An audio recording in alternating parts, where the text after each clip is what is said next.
আল্লাহর কাছে শুকরিয়া জানাচ্ছি যে আল্লাহ তাআলা জনগণের সামনে যারা ভোট ডাকাত তাদেরকে উন্মোচন করতে আমরা সক্ষম হয়েছি। বাংলাদেশে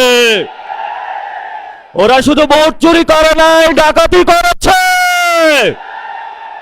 আমাদের সুস্পষ্ট অনেকগুলো দাবি রয়েছে। আজকে নির্বাচনের পরে 11 দলীয় যে ঐক্য রয়েছে, আমরা জনগণের সামনে উপস্থিত হয়েছি। আমরা প্রথমত বলতে চাই, পার্লামেন্টে যে ভোট ডাকাতরা গিয়েছে, জনগণের সামনে আমরা বিরোধী দল হিসাবে হাজির হয়েছি। আমরা রাজপথে থাকব। কড়ায় গন্ডায় ইঞ্চি ইঞ্চি করে জনগণের উপরে যারা ভোটের ইঞ্জিনিয়ারিং করেছে, ভোট ডাকাতি করেছে, নতুনভাবে জুলুম চাপিয়ে দেবার চেষ্টা করছে, আমরা তাদের কাছ থেকে বুঝে নেব ইনশাআল্লাহ। আমি সংক্ষিপ্ত কথা বলবো। আমাদের ভাই শহীদ উসমান হাদি আজকে আমাদের মধ্যে থাকতে পারতেন। সংসদ সদস্য হিসাবে ঢাকা 8-এর আল্লাহ ওনাকে শহীদ হিসাবে নিয়ে গিয়েছেন। আমরা বিচারের দাবিতে মাঠে গিয়েছি।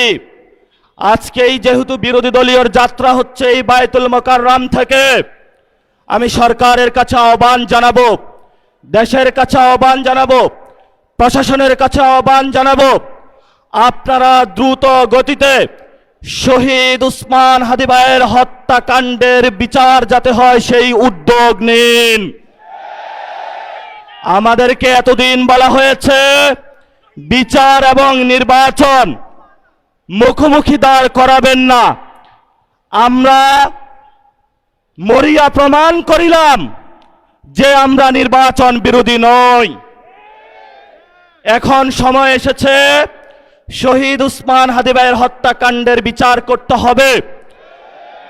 তৎকালীন সময়ে সংস্কারের নিয়ে বলা হয়েছিল, সংস্কার এবং নির্বাচন বিরোধী করার চেষ্টা চালানো হয়েছিল, ট্যাগ দেওয়া হয়েছিল ওরা নির্বাচন চায় না।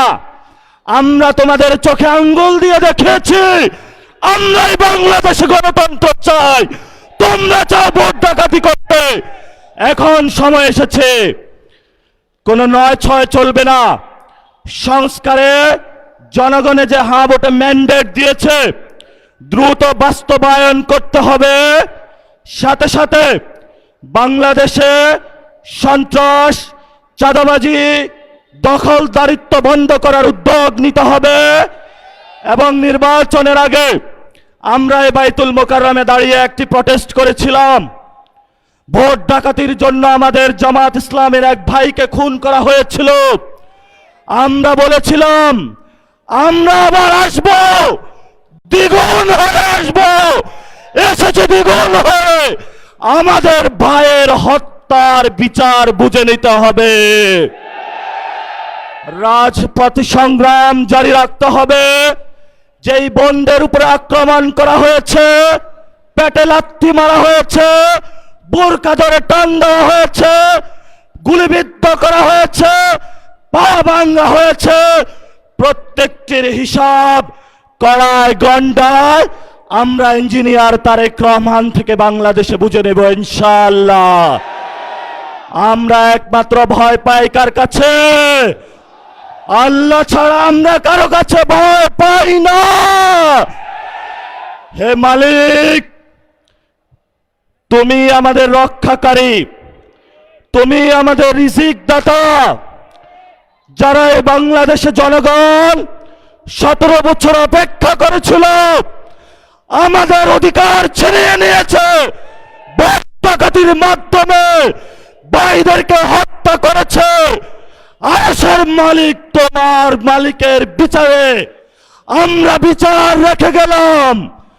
তুমি তাদের দৃষ্টান্তমূলক শাস্তি বাংলার মাটিতে জনগণের সামনে করবে। আমরা আজকে তোমার মসজিদের সামনে বিচার রেখে গেলাম। বাংলাদেশের মানুষ হতাশ হবেন না। লা তাহজান ইন্নাল্লাহা মানা, আল্লাহ আমাদের সাথে আছেন। শক্তিমান, ভয় নাই, জয় করব আমরা, ইনশাআল্লাহ দ্বিগুণ হয়ে পার্লামেন্টে যাব।